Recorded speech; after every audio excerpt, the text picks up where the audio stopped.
is Andrew Coble, and this is my Project 2 presentation for CE 570. This project required us to create a composite shape with our code in MATLAB. I chose a snow cone, which incorporates a hemisphere stacked on top of a thin cylinder that serves as the shaved ice in the snow cone, and then an upright cone below it that symbolizes the cone that the shaved ice sits in. I will quickly highlight some points that stand out in each of these codes. First, in my hemisphere code, the parameterization is r sine phi cosine theta, r cosine theta, and r sine phi sine theta. I decided to set the constants, such as the radius, pretty small and then multiply those values in the code itself. As you can see, the radius value is 4r. I decided to set the hemisphere at the origin and work downward, building the other shapes. Next is the Jacobian, which I verified a couple of slides later to be r squared sine theta.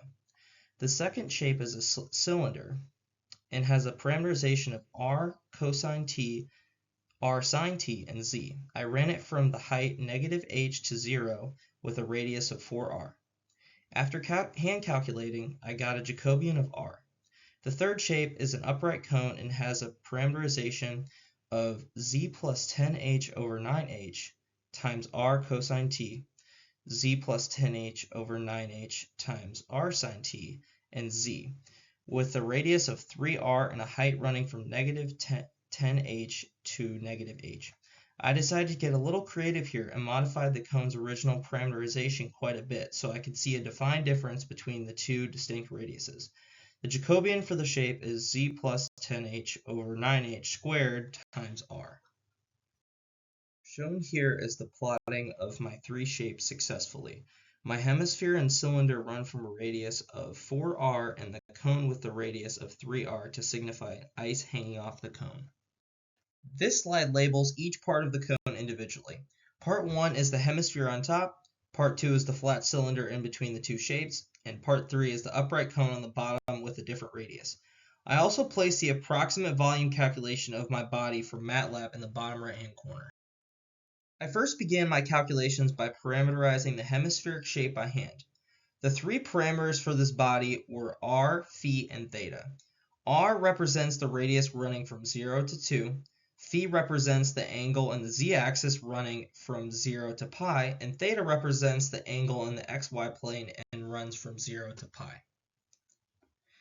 On the right-hand side is the Jacobian calculation, where I took the partial derivative of the three vector entries with respect to each parameter to get a simplified expression of r squared sine theta. I then did the hand parameterization for the cylindrical body.